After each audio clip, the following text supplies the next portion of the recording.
So it's late summer, early fall, and your irises are looking like this. What do? Well, today, I'm going to show you. First things first, you're going to want to pick the spot you want your plant. Remove any weeds. You can do this by hand, or personally, I like to use a hula hoe just because it's convenient.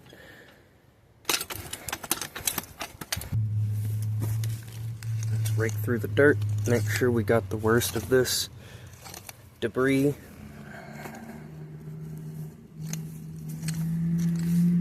I like to use a wide tooth hand rake just to make sure we keep as much of our fertile dirt as we can in there.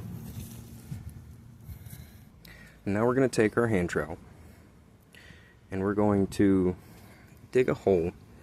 We're going to want about a 6-inch wide hole, which works out because that's about the width or the depth of the head of my hand shovel.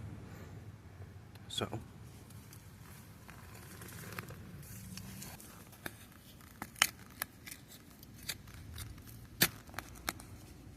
of course it helps to stab at it a little bit to break up the dirt into more manageable bits.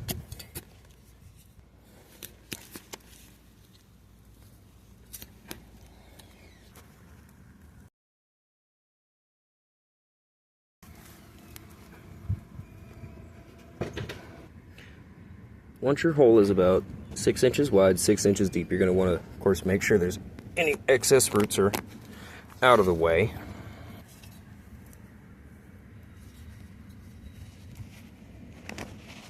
Alright. Now it's time to get our plant. Now, we're going to choose a plant. Notice how overcrowded this has become. And we're going to dig well away from it. I'd say a good shovel length, because we don't want to damage any of the roots.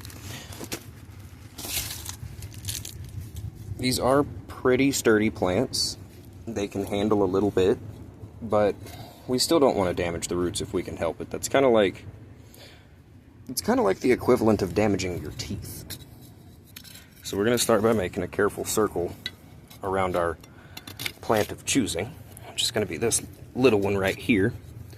You can see, again, you want to be really careful not to hit this root ball. So you want to get a good ways away from it.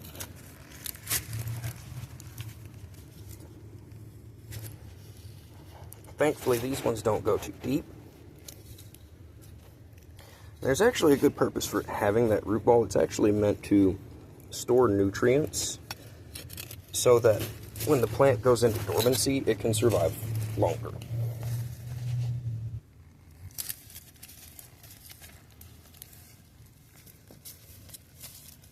Oh my goodness. Alright. Now, I'm going to carefully uncover this. I'm just going to gently use my hand to brush away the soil and free these roots until I can get it out.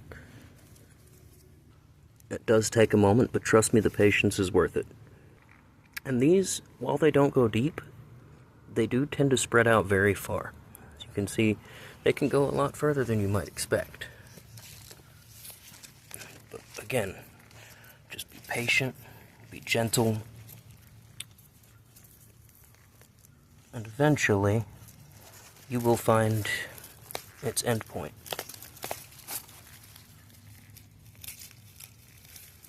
Now, this was so overgrown that it had actually fused, several plants had fused into one ball of roots. It is okay to get rid of these, as these were non-blooming. These little feelers are what we really don't want to damage if we can help it.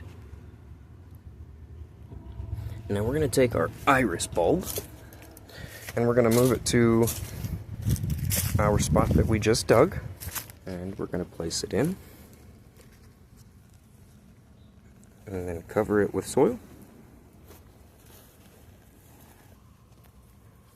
We want to try to make sure it stays upright.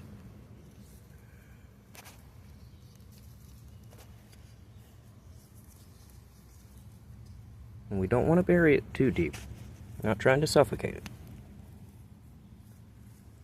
Just enough that it won't be moved or unseated. Alright.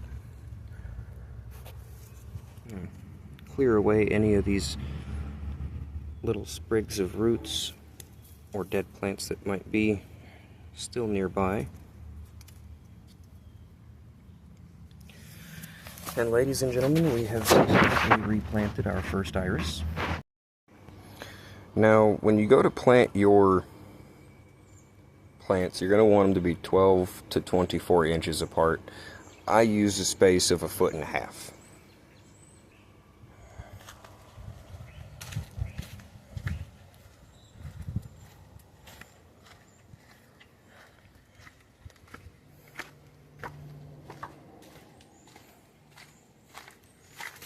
And I have managed to border my entire house with them.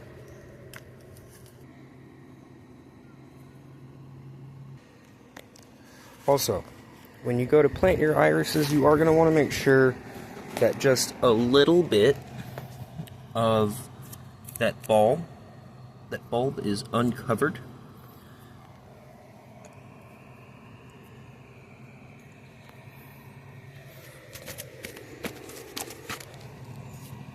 This is actually part of how the plant gets nutrients.